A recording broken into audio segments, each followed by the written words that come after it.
Hello বন্ধুরা, আজকে আমি বেগুনের কালিয়া করব। এখানে দুটো বেগুন নিয়েছি।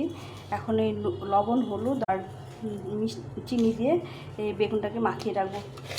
তাহলে ভেজে নেব। হলুদ দিয়ে মাখিয়ে রাখবো। এই লবণ, হলুদ আর চিনি দিয়ে বেগুনগুলো ভেজে নেব। বেগুনগুলো ভাজা হয়ে গেছে, উঠে নেব। এই কালো জিরা আর রসুন বেটে নেব। এই রসুনটা বেটে নেব। আর এই সাদা জিরে এটা ফোড়ন দিয়ে দেবো। রসুন আর কালো জিরে বেটেছিলাম, এটা দিয়ে দেবো। সামান্য একটু লঙ্কা, লবণ, হলুদ আর একটু মিষ্টি দিয়ে এটা বেগুনগুলো ছেড়ে দেবো। এই চেরা কাঁচা লঙ্কাগুলো এটাকে ফুটিয়ে নেবো ভালো করে। আছে, এখন একটু কাঁচা সরষের তেল দিয়ে নামিয়ে দেবো। হয়ে গেছে।